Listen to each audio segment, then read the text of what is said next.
2012년 11월 22일 미국 미네소타의 리틀펄스라는 아주 작은 마을 어느 집에 도둑들이 들이닥칩니다. 이 도둑들은 집안에 사람이 없다고 생각하고 유리창을 깨고 침입했어요. 그런데 집안에는 집주인이 있었습니다. 그리고 그 도둑들은 집주인에 의해서 살해당합니다.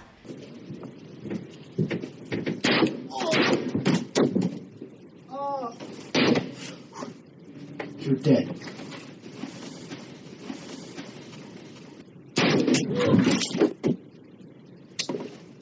Oh, sorry about that.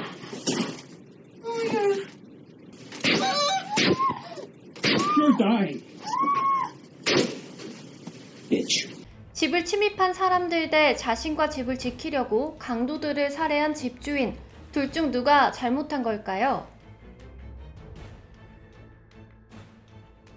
사건이 발생한 리틀펄스는 인구가 8,500명 정도 될 만큼 굉장히 작고 조용한 도시였어요. 범죄도 일어나는 일 없이 치안이 아주 좋은 마을이었습니다. 그런데 아까 어떤 집에 침입했던 도둑들 있죠? 전문 도둑들이 아니라 고등학교를 다니고 있는 17살과 18살 10대 청소년들이었어요. 니콜라스 브랜디 17살이고요. 브랜디의 부모님은 마약 판매와 소지 등 여러 전과를 가지고 있는 전과자였어요. 부모님이 둘 다 감옥에 있었기 때문에 할머니, 할아버지가 브랜디를 키웠다고 합니다. 이쪽은 브랜디의 사촌 누나 헤일리 키퍼 18살이었습니다. 헤일리는 브랜디에 비해 두 부모님에게 사랑을 받으면서 자랐어요. 그리고 이 둘을 죽인 집주인 바이런 스미스예요. 나이는 당시 64세였고요. 바이런은 원래 리틀펄스에서 태어났고 군인을 하느라고 고향을 떠나 있다가 은퇴 후에 다시 돌아온 거라고 해요. 바이런은 미국의 명예로운 전직 군인이었습니다. 베트남 전쟁에도 참전을 했고요. 그 외에 많은 전쟁에 참여를 했다고 합니다. 은퇴를 하고 나서 부모님이 돌아가실 때 유산으로 물려주셨던 리틀펄스의 집으로 와서 혼자 살게 됐어요.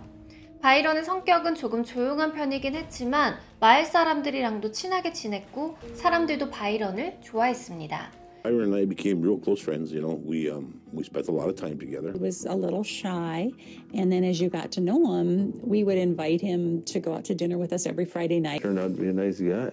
I'd go down there 2-3 times a week and help him do stuff on the river, and we'd shoot guns and go fishing. 그런데 어느 순간부터 바이런이 점점 자신의 집에서 나오지 않게 됐어요. 친구 빌이 너무 걱정돼서 물어보니까 어느 날부턴가 자기 집에 도둑이 든다는 거예요. 처음에는 소소한 것들이 사라졌고요. 바이런 본인이 물건이나 돈을 어디다 두고 위치를 까먹어서 못 찾는 줄 알았대요. 이때까지도 바이런은 경찰에 신고하지 않습니다. 나중에는 돈과 금품, 심지어 9월에는 총 2개까지 훔쳐가게 됩니다. 총까지 훔쳐간 건 정말 심각한 일이죠. 브랜디와 헤일리가 바이런의 집에서 훔쳐갔던 물건들입니다. 가격은 구매 당시 가격이 아니라 현재 가치예요. 훔쳐간 물건 액수만 무려 하나로 6천만 원이 넘어갑니다. 이것도 바이런이 기억나는 것만 적은 거라고 해요. 6천만 원이 훨씬 더 넘어갈 수도 있습니다.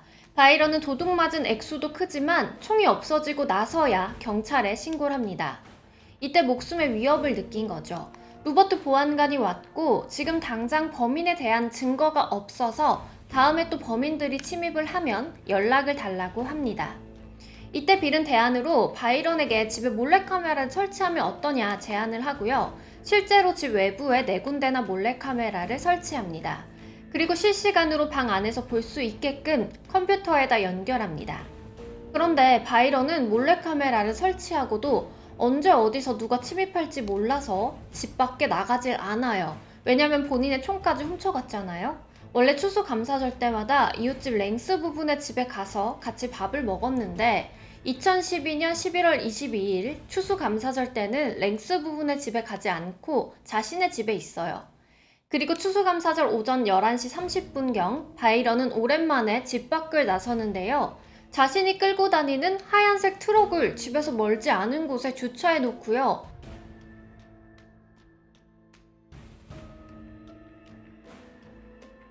평소 다니지 않던 길을 통해서 집으로 돌아와서 1층 정문이 아닌 2층 문을 통해서 집으로 들어갑니다.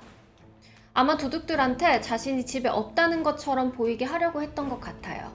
도둑들에게 미끼를 놓은 걸까요? 그리고 몰래카메라를 실시간으로 볼 수 있는 컴퓨터가 지하실에 있었는데요. 지하실 의자에 앉아서 몰래카메라를 보면서 도둑들이 오기를 기다립니다. 옆에는 미니 14 라이플 총과 22 칼리버 피스톨 총을 두고 말이에요. 그리고 바이런이 지하실 책장 사이에 녹음기도 켜진 상태로 설치를 해놨더라고요. 바이런은 나중에 정당방위임을 증명하기 위한 증거로서 녹음기를 설치해뒀다고 해요. 드디어 카메라에 어떤 남성이 집 앞에 서성거리는 게 발견이 됩니다. 바로 브랜디였어요. 브랜디는 일단 차가 없다는 걸 확인했고요. 창문으로 안에 사람이 있는지 살핍니다. 문도 열어보지만 안쪽 문이 닫혀 있어서 들어갈 수가 없었어요. 그래서 집 앞에 세워져 있던 쇠꼬챙이로 창문을 깨부숩니다.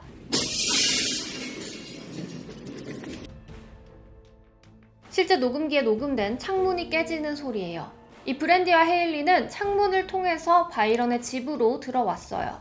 바이런은 창문이 깨지는 소리를 듣고 총을 장전합니다. 브랜디가 집안을 돌아다니다가 지하실로 내려가요. 사건이 발생한 지하실의 모습이고요. 바이런은 이 소파에 앉아서 총을 들고 있었어요. 바이런은 처음 지하실로 내려오는 브랜디의 발이 보여서 발과 무릎을 쐈지만 모두 빗나갔어요. 그리고 나서 브랜디의 왼쪽 가슴과 복부, 오른쪽 머리통, 그리고 손등과 엄지손가락까지 총 5발을 명중시켜서 살해해요. 왼쪽 가슴에 맞은 총알이 브랜디의 몸을 관통하면서 사망에 이른 것으로 추정됩니다. 그리고 지하실에서 무슨 소리가 난 것 같아서 헤일리도 지하실로 내려옵니다.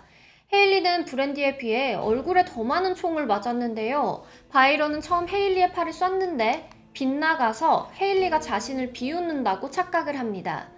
Then she laughed at me. I just pulled out the 22 and shot her. If you're trying to shoot somebody and they laugh at you, you go again. 실제로 녹음된 음성에서 헤일리는 비웃지 않았어요. 바이런은 얼굴에 2발을 더 쏘고요. 헤일리가 완전히 사망했는데도 마지막으로 헤일리의 왼쪽 눈을 한 번 더 쏩니다. 보통 인간은 본능적으로 원한이나 복수심이 있을 때 상대방의 얼굴을 더 구타하거나 공격하는 성향이 있다고 합니다. 바이런은 모포로 헤일리와 브랜디를 한 대 쏴서 옆방으로 두구의 시체를 옮겨 놓습니다.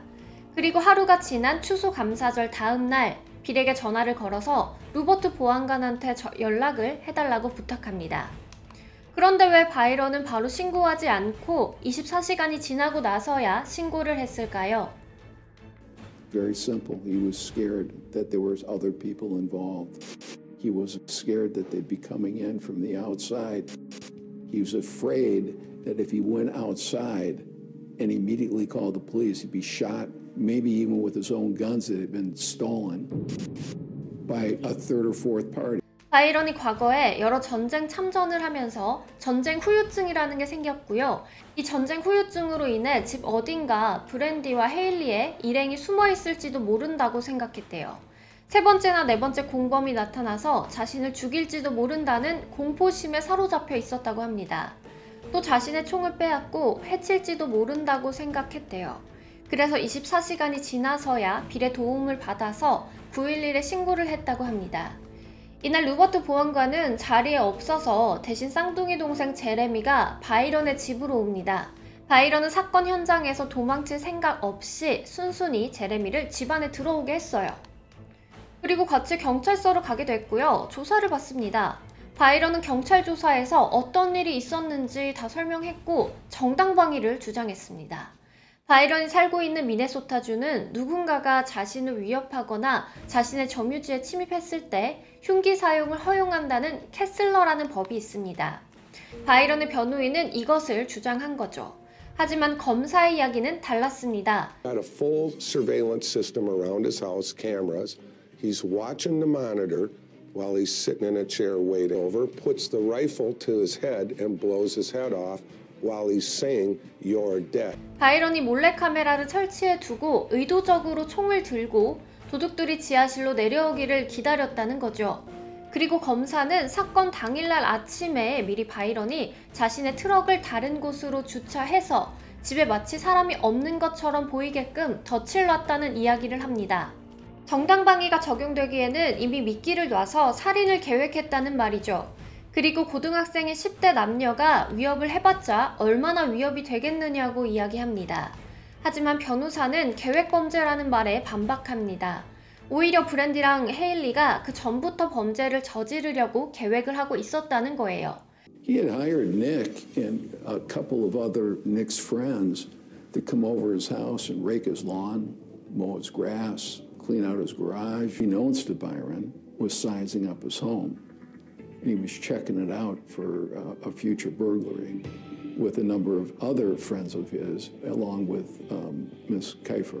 평소에 바이런은 마을의 아이들에게도 친절하게 대해줬고요. 자신의 집들에 와서 노는 아이들한테도 마당을 내주기도 했어요.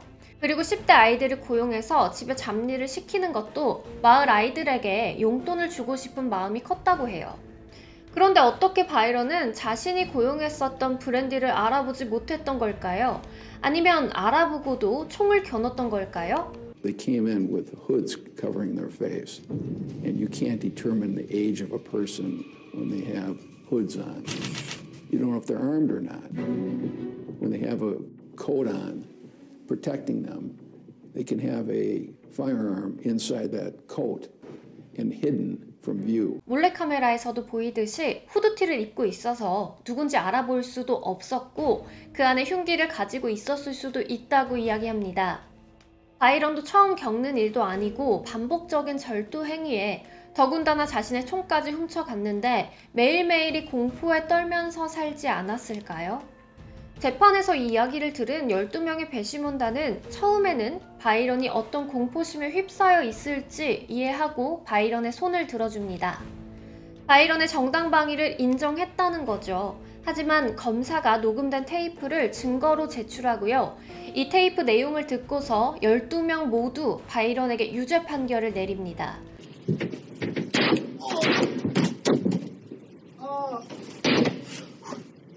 You're dead.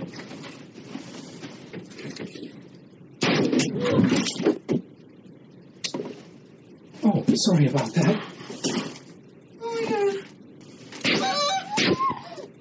You're dying. Bitch. Cute. I'm sure she thought she was a real pro. I feel a little bit safer. Not totally safe. I'm still shaking a bit, but a little bit safer. I refused to live in fear. I felt like I was cleaning up a mess. Not like spilled food. Not like vomit. Not even like diarrhea. The worst mess possible. In some tiny little respect, I was doing my civic duty. Just couldn't handle it, and I had to do it. I had to do it. It's all fun, cool, exciting, and highly profitable until somebody kills you. Try to be a good person. I try to do what I should, be friendly to other people, help them when I can. And because I try to be a decent person, they think I'm a patsy. I'm a sucker. They think I'm there for them to take advantage of. 판사도 바이런에게 가석방 없는 종신형을 선고합니다. 미국 여론은 바이런의 유죄 판결에 대해서 두 가지 의견으로 나뉘고 있다고 합니다. 여러분들은 바이런이 벌인 이 살인사건에 대해서 어떻게 생각하시나요? 계획적 범죄를 저지른 살인마였을까요? 아니면 공포에 떨다 살인을 한 정당방위였을까요? 여러분들의 생각이 궁금합니다. 지금까지 전지적 시점 전지영이었습니다. 더 많은 사건이 궁금하시다면 구독과 좋아요 부탁드립니다.